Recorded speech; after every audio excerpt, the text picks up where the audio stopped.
we all met? Here's a marvelous convenient spot for our rehearsal. This green break can be our stage, and that hawthorn break can be our tiring house, and we'll do it in action, as we will do it before the Duke. Peter Quince. What sayest thou, Believe? Well, first, in this comedy of Pyramus and Thisbe, it will never please. Pyramus must draw a sword to kill himself, and with that, the ladies can never abide. How do you answer that? By Our Lady of Perilous Fear. Believe we must leave the killing out and all said and done. Not a whit. I have a device that will make all well. Write me a prologue, and in that prologue, make it that we do not kill ourselves with the swords, and that I, Pyramus, am not Pyramus, but Bottom the Weaver. Well, we'll have such a prologue, and I will write it in 8 and 6. No, make it 8 and 8. Well, won't the ladies be afraid of the lion? I fear it, I promise you. A lion? A lion amongst our ladies? How can you have a lion, the most fearful creature of the jungle, amongst ladies? Therefore, we must have a second prologue to let the ladies know it's really not a lion. Nay. We must name his name. And he must show half his face through the lion's mask. And he must speak through that. And he should say to that, when he speaks to the ladies, he should say, "Oh, ladies," or "Oh, dear ladies, I request thee, or I wish you, or I entreat you to not fear me. As I come hither as a lion, do not fear me, because I am a man as any other man, and name his name. And simply tell him that he is Snug the Joiner." Well, it shall be so. But there are two hard things. That is to bring moonlight into the chamber before you know it says Pyramus and Thisbe. Will there be moonlight the night we do the play? Look at the calendar, read an almanac. Fine moonshine, fine moonshine. Yes, it doth shine that night.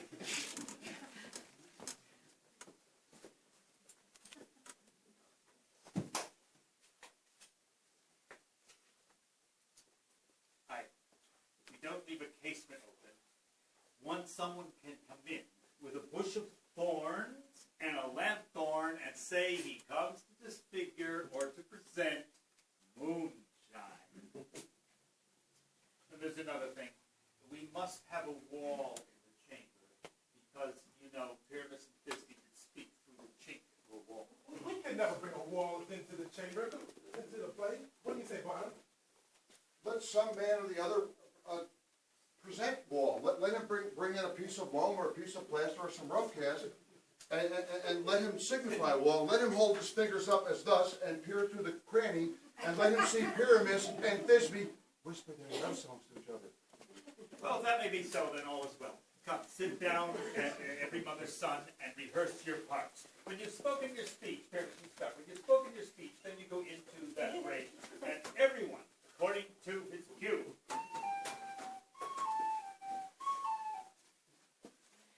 Homespun have the swagger near, so near the cradle of the fair queen. What a playboy, albeit auditor, an actor too, perhaps, if I see it called.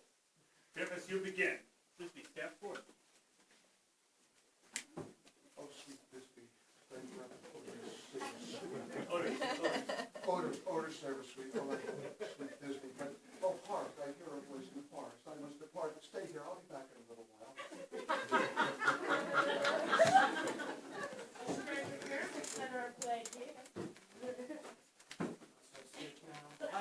You must. Well, you must understand. He goes, but they see a voice that he heard, and he is to come again. Most radiant Pyramus, most lovely white of hue, of color like the red rose on triumphant briar, most risky juvenile and most lovely Jew, as true as the horse that yet would never tire. I'll meet thee, Pyramus, at Minnie's tomb. It is true, man. But you must not speak that yet. That you speak to Pyramus. You speak all your cues at once. Pyramus, come back. Your cues never tire. As true as horse that yet would never tire. Oh, Thisbe there, if I were only mine. Oh, monstrous! Straight! We're haunted! Great! Masters, fly! Masters, fly! Why do they run away? I'll follow you. I'll lead you about around. sometimes a hound.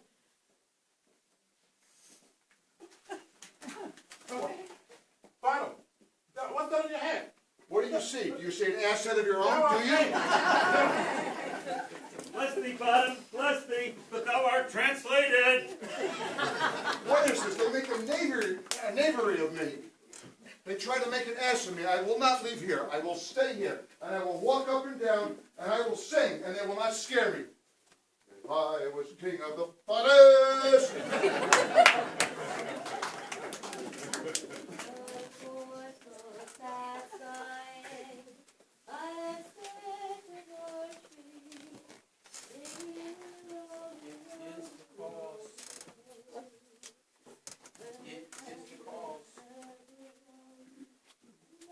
My soul.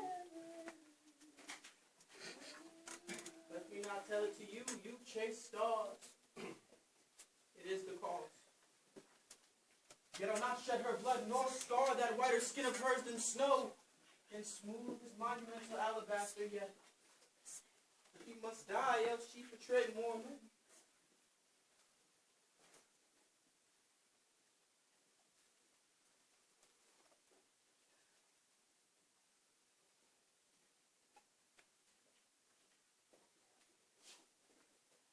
He lives, Name him. that loves thee better than he ever could.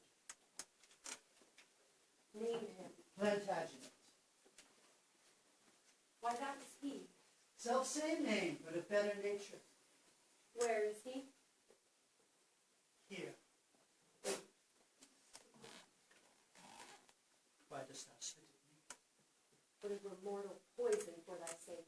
Never poison came from so sweet a place. Never hung poison on a fowler toad. Out of my sight thou doth infect my eyes. Thine eyes, fair lady, have infected mine.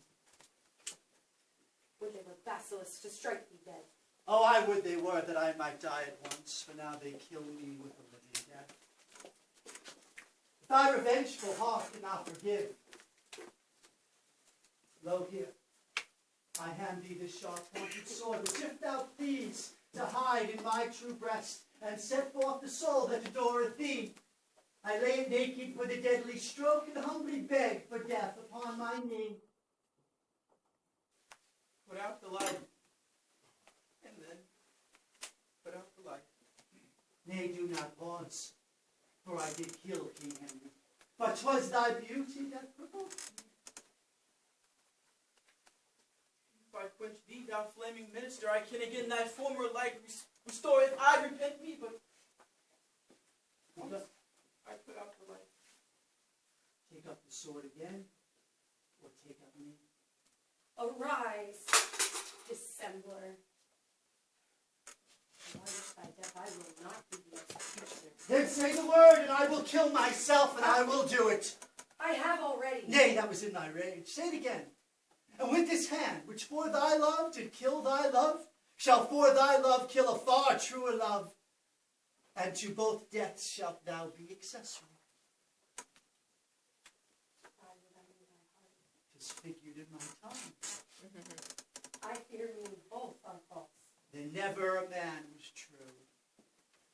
Well, put up your sword. Say then, my peace is made. Once I have plucked the rose, I cannot give it vital growth again. It must needs wither.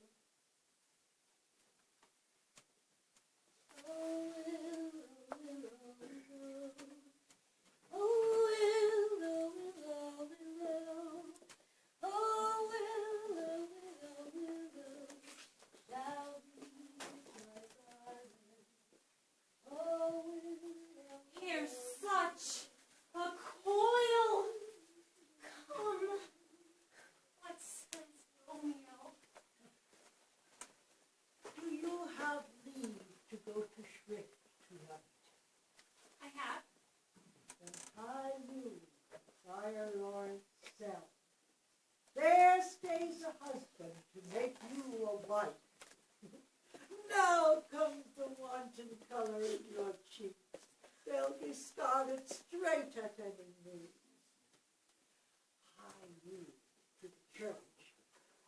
just another way to fetch a ladder by the witch.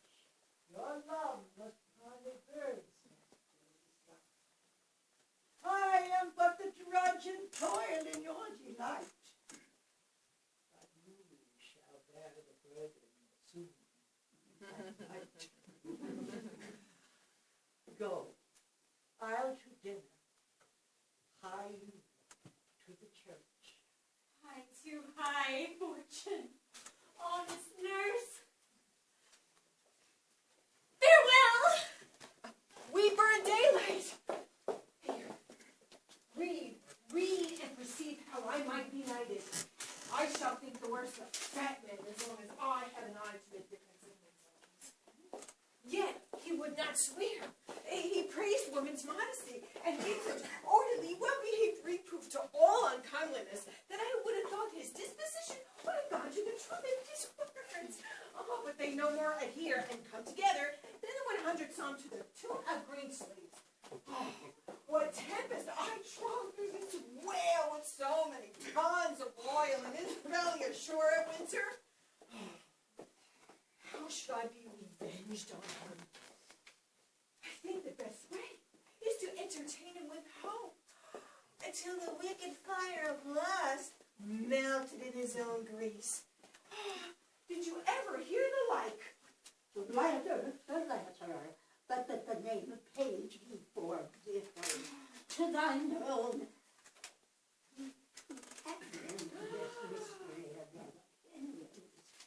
Here's the twin brother of thy letter, the like I inherit first, for I swear the God one never shall. I think he hath 1,000 written blank space for different names.